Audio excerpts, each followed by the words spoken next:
Assalamualaikum warahmatullahi wabarakatuh. Selamat pagi anak-anak. Bagaimana kabar kalian? Semoga sehat dan baik-baik saja ya anak-anak. Hari ini kita akan melanjutkan pembelajaran Al-Quran Hadis dengan tema Surah Quraisy.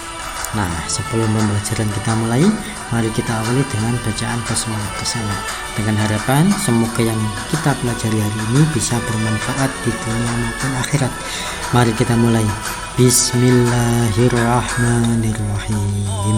Nah anak-anak, hari ini Pak Rohani akan membahas tentang surah Quraisy, meliputi 3 pembahasan. Yang pertama adalah melafalkan surah Quraisy, yang kedua adalah menerjemahkan atau memahami arti surah Quraisy, dan yang ketiga adalah menjabarkan atau menjelaskan tentang surah Quraisy. Nah, mari kita mulai lafal surah Quraisy. A'udzu billahi minasy syaithanir rajim. Bismillahirrahmanirrahim.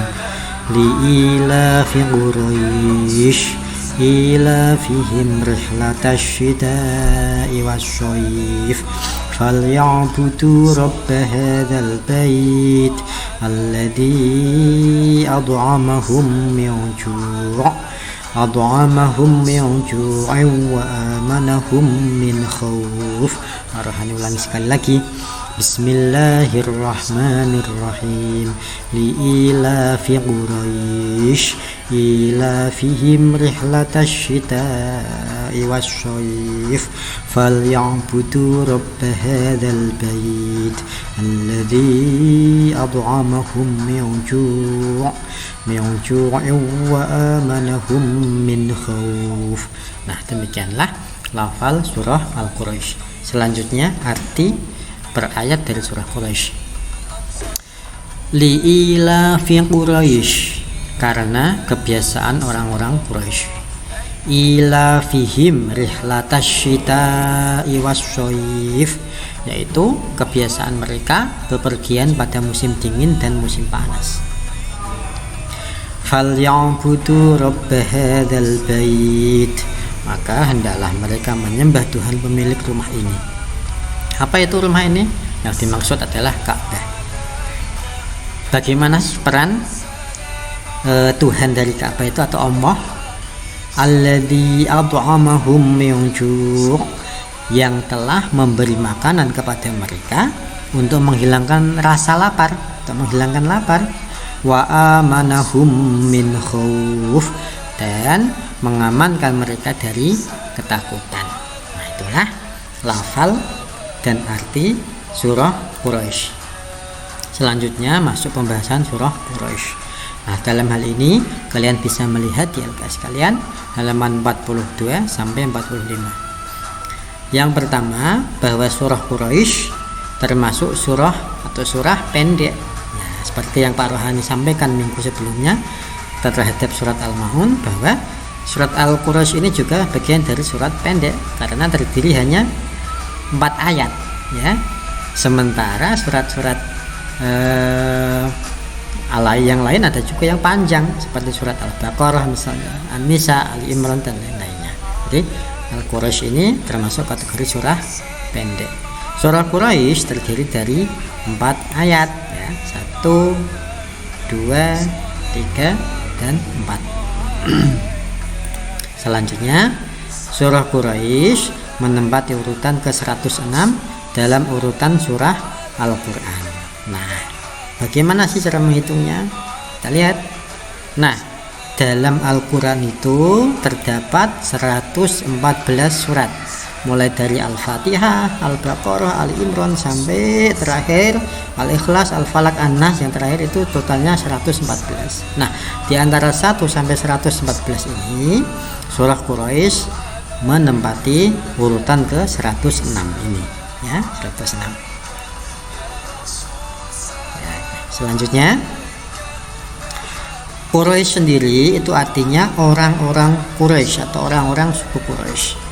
Orang suku Quraisy adalah salah satu suku yang berada di kota Makkah ya, yang merupakan suku yang paling disegani atau yang paling yang paling mendapatkan kedudukan yang tinggi di Makkah. Kenapa kok mereka mendapatkan kedudukan yang tinggi? Dikarenakan mereka merawat, memelihara Ka'bah. Jadi Ka'bah itu dipelihara oleh mereka. Artinya apa? Dalam artian dirawat bangunannya, kemudian sepanjang tahun juga mereka menjamu orang-orang yang berkunjung ke Ka'bah ya. Sebelum Islam datang itu juga Ka'bah juga dikunjungi banyak suku-suku di sekitar kota Makkah, dan mereka lah, suku Quraisy inilah yang menjamu atau memberi makanan, minuman terhadap tamu-tamu yang datang berkunjung ke Ka'bah. Makanya Quraisy ini diabadikan di sini karena memang mereka mempunyai kedudukan yang tinggi di antara suku-suku di sekitar kota Makkah. Nama Quraisy diambil dari ayat pertama ya. Apa itu? Li'ilafi Quraisy ini. Ya, Quraisy ini. Tadi ayat pertama. Nah, surah Quraisy ini Li'ilafi Quraisy ya, diambil dari ayat pertama. Li'ilafi Quraisy.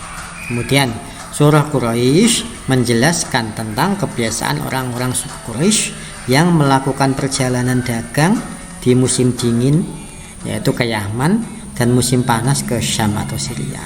Nah, jadi orang Quraisy ini mempunyai kebiasaan atau mempunyai kebanyakan mereka berprofesi sebagai pedagang ya. Pedagang di mana setiap tahun minimal 2 kali mereka berdagang ke daerah sekitar Makkah. Dalam hal ini ketika musim dingin mereka ke Yaman, dan musim panas mereka ke Syam atau Syria. Syam atau Syria itu yang sekarang dikenal di daerah Suriah, Jordan, Lebanon dan lain-lainnya di sekitar situ ya. Nah, jadi dari dulu mereka melakukan perjalanan dagang seperti itu, sehingga dalam hal ini kebiasaan mereka itu diabadikan oleh Al-Quran lewat surat Quraisy ini. Nah, demikianlah penjelasan surah Quraisy dari Pak Rohani. Semoga bermanfaat dan semoga kalian paham ya. Apabila ada hal-hal yang masih belum paham bisa ditanyakan ke Pak Rohani lewat WA. Tugas kalian hari ini adalah melafalkan surah Quraisy ya, melafalkan surah Quraisy lengkap ayat 1 sampai 4 dan kirim dalam bentuk pesan suara ke WA Pak Rohani. Ya, Pak Rohani tunggu hari ini. Dan untuk pembelajaran hari ini saya kira cukup. Semoga apa yang kita bahas bisa bermanfaat. Dari Pak Rohani cukup, mari kita akhiri dengan bacaan hamdalah bersama. Alhamdulillahirabbil alamin. Assalamualaikum warahmatullahi wabarakatuh.